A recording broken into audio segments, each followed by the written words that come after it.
Audiobooks for Everyone presents Dracula by Bram Stoker.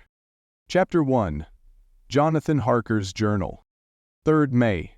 Bistritz left Munich at 8:35 p.m. on 1st May, arriving at Vienna early next morning. Should have arrived at 6:46, but train was an hour late. Budapest seems a wonderful place from the glimpse which I got of it from the train and the little I could walk through the streets. I feared to go very far from the station, as we had arrived late and would start as near the correct time as possible. The impression I had was that we were leaving the west and entering the east. The most western of splendid bridges over the Danube, which is here of noble width and depth, took us among the traditions of Turkish rule. We left in pretty good time and came after nightfall to Klausenburg. Here I stopped for the night at the Hotel Royal. I had for dinner, or rather supper, a chicken done up some way with red pepper, which was very good but thirsty. I asked the waiter, and he said it was called paprika hendla, and that as it was a national dish I should be able to get it anywhere along the Carpathians. I found my smattering of German very useful here. Indeed, I don't know how I should be able to get on without it. Having had some time at my disposal when in London, I had visited the British Museum, and made search among the books and maps in the library regarding Transylvania. It had struck me that some foreknowledge of the country could hardly fail to have some importance in dealing with a nobleman of that country. I find that the district he named is in the extreme east of the country, just on the borders of 3 states, Transylvania, Moldavia, and Bukovina, in the midst of the Carpathian Mountains, one of the wildest and least known portions of Europe. I was not able to light on any map or work giving the exact locality of the Castle Dracula, as there are no maps of this country as yet to compare with our own Ordnance Survey maps, but I found that Bistritz, the post town named by Count Dracula, is a fairly well-known place. I shall enter here some of my notes, as they may refresh my memory when I talk over my travels with Mina. In the population of Transylvania there are 4 distinct nationalities: Saxons in the south, and mixed with them the Wallachs, who are the descendants of the Dacians, Magyars in the west, and Shikalis in the east and north. I am going among the latter, who claim to be descended from Attila and the Huns. This may be so, for when the Magyars conquered the country in the 11th century, they found the Huns settled in it. I read that every known superstition in the world is gathered into the horseshoe of the Carpathians, as if it were the center of some sort of imaginative whirlpool. If so, my stay may be very interesting. I must ask the Count all about them. I did not sleep well, though my bed was comfortable enough, for I had all sorts of queer dreams. There was a dog howling all night under my window, which may have had something to do with it, or it may have been the paprika, for I had to drink up all the water in my carafe and was still thirsty. Towards morning I slept and was wakened by the continuous knocking at my door, so I guess I must have been sleeping soundly then. I had for breakfast more paprika and a sort of porridge of maize flour which they said was mamaliga, and eggplant stuffed with forcemeat, a very excellent dish, which they call implatata. Get recipe for this also. I had to hurry breakfast, for the train started a little before 8, or rather it ought to have done so, for after rushing to the station at 7:30 I had to sit in the carriage for more than an hour before we began to move. It seems to me that the further east you go, the more unpunctual are the trains. What ought they to be in China? All day long we seemed to dawdle through a country which was full of beauty of every kind. Sometimes we saw little towns or castles on the top of steep hills, such as we see in old missals. Sometimes we ran by rivers and streams, which seemed, from the wide stony margin on each side of them, to be subject to great floods. It takes a lot of water and running strong to sweep the outside edge of a river clear. At every station there were groups of people, sometimes crowds, and in all sorts of attire. Some of them were just like the peasants at home, or those I saw coming through France and Germany, with short jackets and round hats and homemade trousers, but others were very picturesque.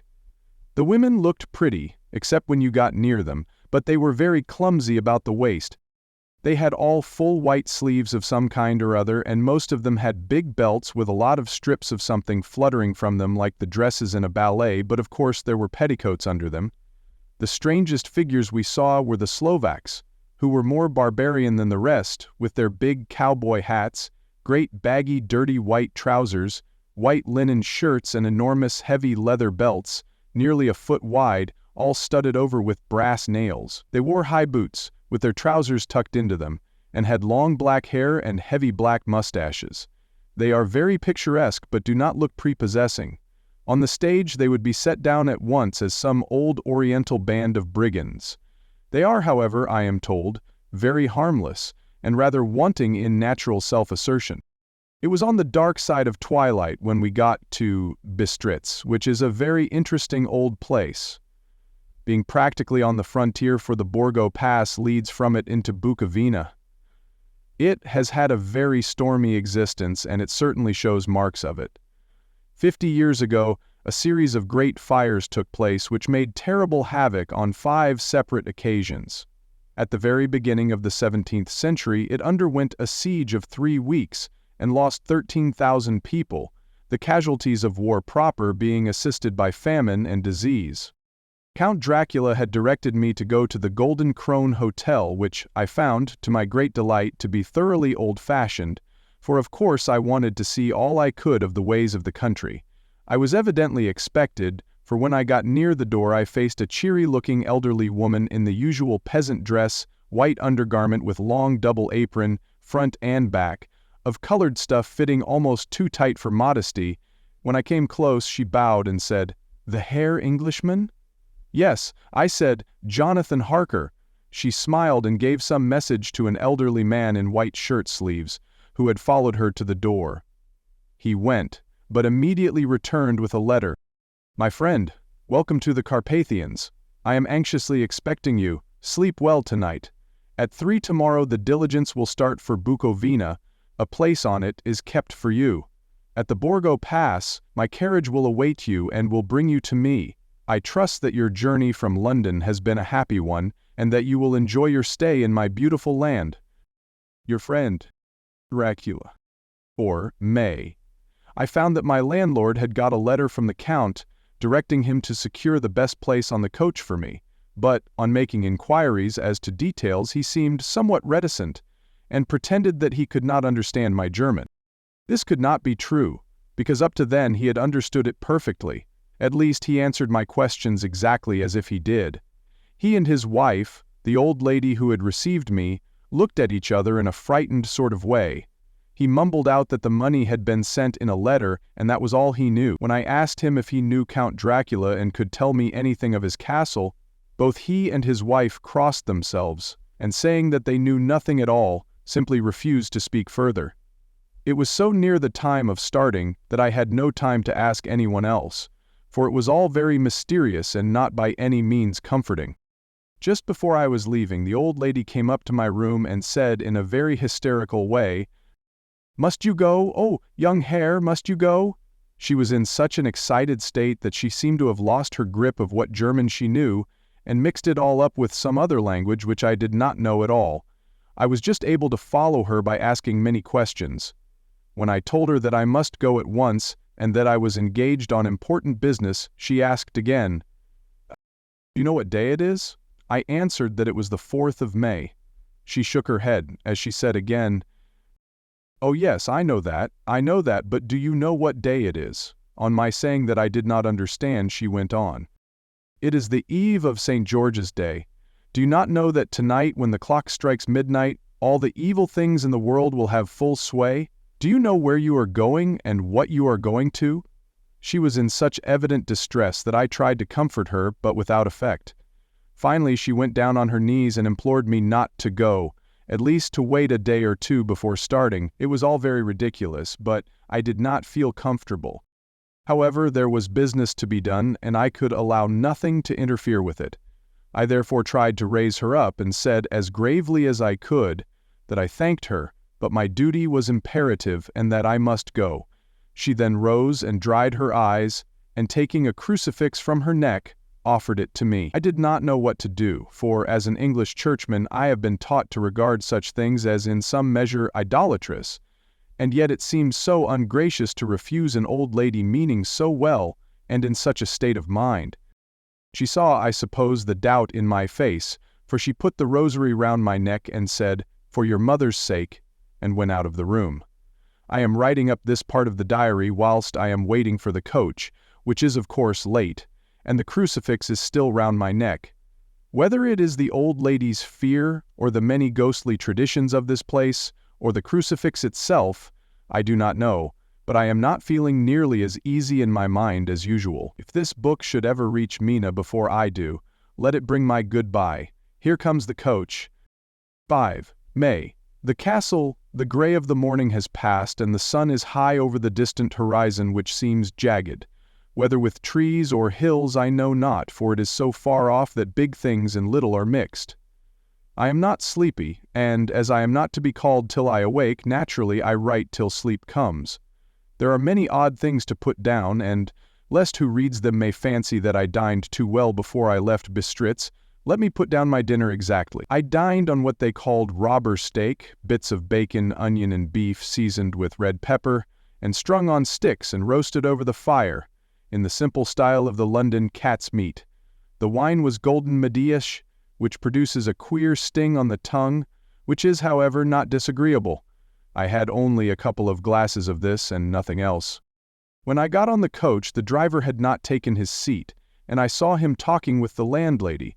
They were evidently talking of me, for every now and then they looked at me, and some of the people who were sitting on the bench outside the door, which they call by a name meaning word-bearer, came and listened, and then looked at me, most of them pityingly. I could hear a lot of words often repeated, queer words, for there were many nationalities in the crowd, so I quietly got my polyglot dictionary from my bag and looked them out.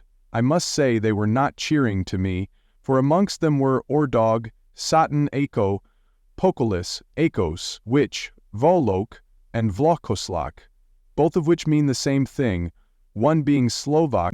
I must ask the Count about these superstitions. When we started, the crowd round the inn door, which had by this time swelled to a considerable size, all made the sign of the cross and pointed 2 fingers towards me. With some difficulty I got a fellow passenger to tell me what they meant. He would not answer at first, but on learning that I was English, he explained that it was a charm, or guard against the evil eye. This was not very pleasant for me, just starting for an unknown place to meet an unknown man, but everyone seemed so kind-hearted and so sorrowful and so sympathetic that I could not but be touched.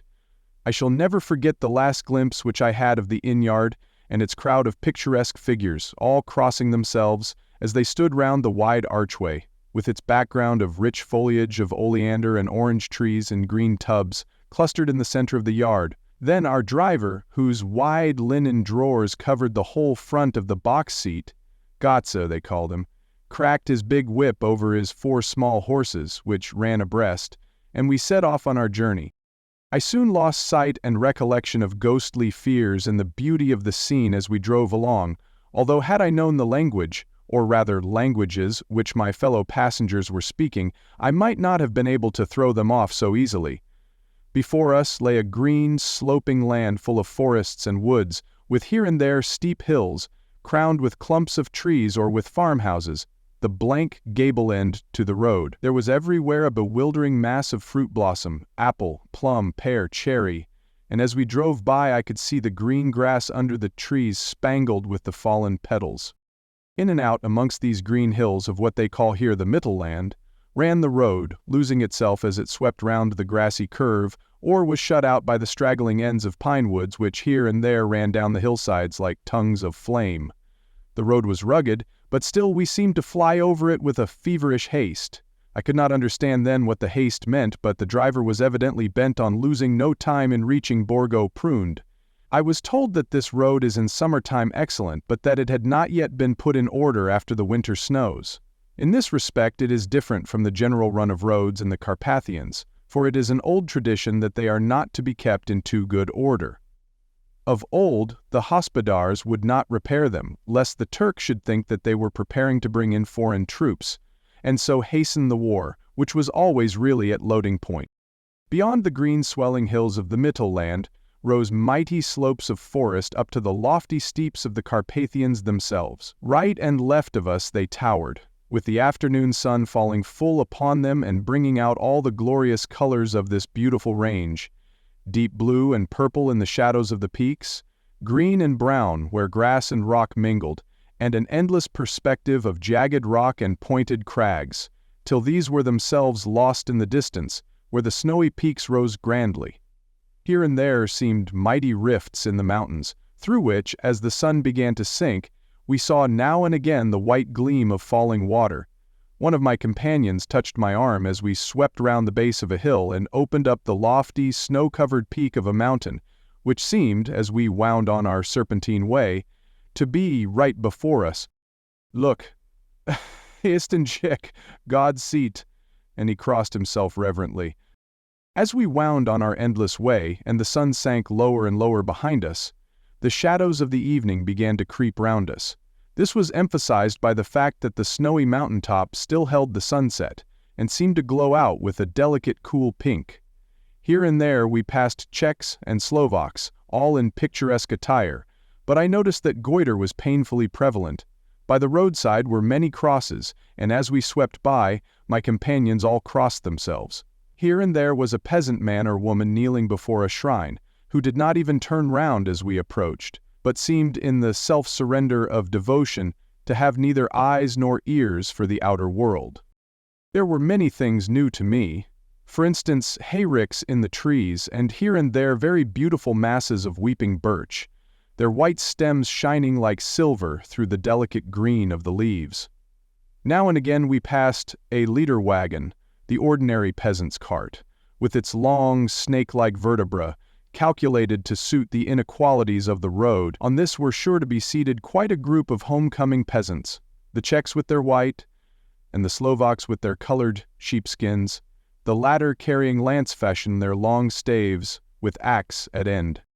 As the evening fell, it began to get very cold, and the growing twilight seemed to merge into one dark mistiness, the gloom of the trees, oak, beech, and pine, though in the valleys which ran deep between the spurs of the hills, as we ascended through the pass, the dark firs stood out here and there against the background of late-lying snow. Sometimes, as the road was cut through the pine woods that seemed in the darkness to be closing down upon us, great masses of greenness, which here and there bestrewed the trees, produced a peculiarly weird and solemn effect which carried on the thoughts and grim fancies engendered earlier in the evening, when the falling sunset threw into strange relief the ghost-like clouds which, amongst the Carpathians, seemed to wind ceaselessly through the valley. Sometimes the hills were so steep that, despite our driver's haste, the horses could only go slowly. I wished to get down and walk up them as we do at home, but the driver would not hear of it. "No, no," he said, "you must not walk here. The dogs are too fierce." And then he added, with what he evidently meant for grim pleasantry, for he looked round to catch the approving smile of the rest, "And you may have enough of such matters before you go to sleep." The only stop he would make was a moment's pause to light his lamps. When it grew dark, there seemed to be some excitement amongst the passengers, and they kept speaking to him, one after the other, as though urging him to further speed. He lashed the horses unmercifully with his long whip, and with wild cries of encouragement urged them on to further exertions. Then, through the darkness, I could see a sort of patch of gray light ahead of us, as though there were a cleft in the hills. The excitement of the passengers grew greater. The crazy coach rocked on its great leather springs and swayed like a boat tossed on a stormy sea. I had to hold on. The road grew more level, and we appeared to fly along. Then the mountains seemed to come nearer to us on each side and to frown down upon us. We were entering on the Borgo Pass. One by one several of the passengers offered me gifts, which they pressed upon me with an earnestness which would take no denial. These were certainly of an odd and varied kind, but each was given in simple good faith, with a kindly word and a blessing, and that strange mixture of fear-meaning movements which I had seen outside the hotel at Bistritz, the sign of the cross and the guard against the evil eye. Then, as we flew along, the driver leaned forward, and on each side the passengers, craning over the edge of the coach, peered eagerly into the darkness. It was evident that something very exciting was either happening or expected, but though I asked each passenger, no one would give me the slightest explanation. This state of excitement kept on for some little time, and at last we saw before us the pass, opening out on the eastern side. There were dark, rolling clouds overhead, and in the air the heavy, oppressive sense of thunder. It seemed as though the mountain range had separated two atmospheres, and that now we had got into the thunderous one. I was now myself looking out for the conveyance which was to take me to the Count. Each moment I expected to see the glare of lamps through the blackness, but all was dark. The only light was the flickering rays of our own lamps, in which the steam from our hard-driven horses rose in a white cloud. We could see now the sandy road lying white before us, but there was on it no sign of a vehicle. The passengers drew back with a sigh of gladness, which seemed to mock my own disappointment. I was already thinking what I had best do, when the driver, looking at his watch, said to the others something which I could hardly hear, it was spoken so quietly and in so low a tone. I thought it was an hour less than the time. Then turning to me he said in German, worse than my own, "There is no carriage here. The Herr is not expected after all. He will now come on to Bukovina and return tomorrow or the next day. Better the next day." Whilst he was speaking, the horses began to neigh and snort and plunge wildly, so that the driver had to hold them up. Then, amongst a chorus of screams from the peasants and a universal crossing of themselves, a caleche with 4 horses drove up behind us, overtook us, and drew up beside the coach. I could see from the flash of our lamps, as the rays fell on them, that the horses were coal-black and splendid animals. They were driven by a tall man with a long brown beard and a great black hat, which seemed to hide his face from us. I could only see the gleam of a pair of very bright eyes, which seemed red in the lamplight, as he turned to us. He said to the driver, "You are early tonight, my friend," the man stammered in reply. The English Herr was in a hurry, to which the stranger replied, "That is why, I suppose, you wished him to go on to Bukovina. You cannot deceive me, my friend. I know too much, and my horses are swift." As he spoke, he smiled, and the lamplight fell on a hard-looking mouth with very red lips and sharp-looking teeth, as white as ivory. One of my companions whispered to another the line from Burger's Lenore, "Den die Toten reiten schnell," for the dead travel fast. The strange driver evidently heard the words, for he looked up with a gleaming smile. The passenger turned his face away, at the same time putting out his 2 fingers and crossing himself. "Give me the Herr's luggage," said the driver, and with exceeding alacrity my bags were handed out and put in the caleche. Then I descended from the side of the coach as the caleche was close alongside, the driver helping me with a hand which caught my arm in a grip of steel. His strength must have been prodigious. Without a word he shook his reins, the horses turned, and we swept into the darkness of the pass. As I looked back, I saw the steam from the horses of the coach by the light of the lamps, and projected against it the figures of my late companions crossing themselves.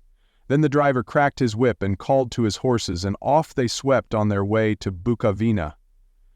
As they sank into the darkness, I felt a strange chill, and a lonely feeling came over me. But a cloak was thrown over my shoulders and a rug across my knees, and the driver said in excellent German, "The night is chill, mein Herr, and my master the Count bade me take all care of you. There is a flask of Slivovitz, the plum brandy of the country, underneath the seat, if you should require it." I did not take any, but it was a comfort to know it was there all the same. I felt a little strangely, and not a little frightened.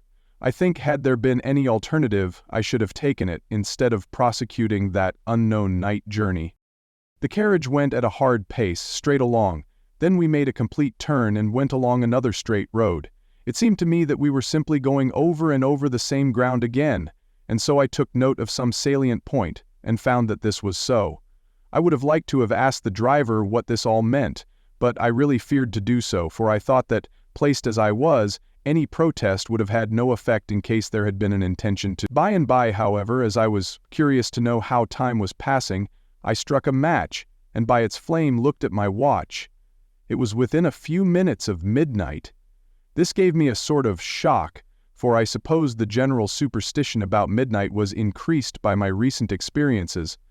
I waited, with a sick feeling of suspense. Then a dog began to howl, somewhere in a farmhouse far down the road, a long, agonized wailing, as if from fear. The sound was taken up by another dog, and then another, and another, till, borne on the wind which now sighed softly through the pass, a wild howling began, which seemed to come from all over the country, as far as the imagination could grasp it through the gloom of the night. At the first howl, the horses began to strain and rear, but the driver spoke to them soothingly, and they quieted down, but shivered and sweated as though after a runaway from sudden fright. Then, far off in the distance, from the mountains on each side of us began a louder and a sharper howling, that of wolves, which affected both the horses and myself in the same way, for I was minded to jump from the caleche and run, whilst they reared again and plunged madly, so that the driver had to use all his great strength to keep them from bolting. In a few minutes, however, my own ears got accustomed to the sound, and the horses so far became quiet that the driver was able to descend and to stand before them. He petted and soothed them, and whispered something in their ears, as I have heard of horse-tamers doing, and with extraordinary effect, for under his caresses they became quite manageable again, though they still trembled. The driver again took his seat and, shaking his reins, started off at a great pace. This time, after going to the far side of the pass, he suddenly turned down a narrow roadway which ran sharply to the right. Soon we were hemmed in with trees, which in places arched right over the roadway till we passed as through a tunnel, and again great frowning rocks guarded us boldly on either side. Though we were in shelter, we could hear the rising wind, for it moaned and whistled through the rocks, and the branches of the trees crashed together as we swept along. It grew colder and colder still, and fine powdery snow began to fall, so that soon we and all around us were covered with a white blanket.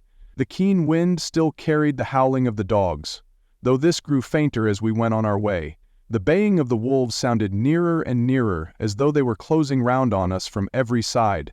I grew dreadfully afraid, and the horses shared my fear. The driver, however, was not in the least disturbed. He kept turning his head to left and right, but I could not see anything through the darkness. Suddenly, away on our left, I saw a faint, flickering blue flame. The driver saw it at the same moment. He at once checked the horses and, jumping to the ground, disappeared into the darkness. I did not know what to do, the less as the howling of the wolves grew closer. But while I wondered, the driver suddenly appeared again, and without a word took his seat, and we resumed our journey. I think I must have fallen asleep and kept dreaming of the incident, for it seemed to be repeated endlessly, and now looking back, it is like a sort of awful nightmare. Once the flame appeared so near the road that even in the darkness around us I could watch the driver's motions. He went rapidly to where the blue flame arose. It must have been very faint, for it did not seem to illumine the place around it at all, and gathering a few stones formed them into some device. Once there appeared a strange optical effect. When he stood between me and the flame, he did not obstruct it, for I could see its ghostly flicker all the same. This startled me, but as the effect was only momentary, I took it that my eyes deceived me straining through the darkness. Then for a time there were no blue flames, and we sped onwards through the gloom, with the howling of the wolves around us, as though they were following in a moving circle. At last there came a time when the driver went further afield than he had yet gone, and during his absence the horses began to tremble worse than ever and to snort and scream with fright. I could not see any cause for it, for the howling of the wolves had ceased altogether, but just then the moon, sailing through the black clouds, appeared behind the jagged crest of a beetling, pine-clad rock, and by its light I saw around us a ring of wolves with white teeth and lolling red tongues, with long sinewy limbs and shaggy hair. They were 100 times more terrible in the grim silence which held them than even when they howled. For myself, I felt a sort of paralysis of fear. It is only when a man feels himself face to face with such horrors that he can understand their true import. All at once the wolves began to howl as though the moonlight had had some peculiar effect on them. The horses jumped about and reared, and looked helplessly round with eyes that rolled in a way painful to see. But the living ring of terror encompassed them on every side, and they had perforce to remain within it.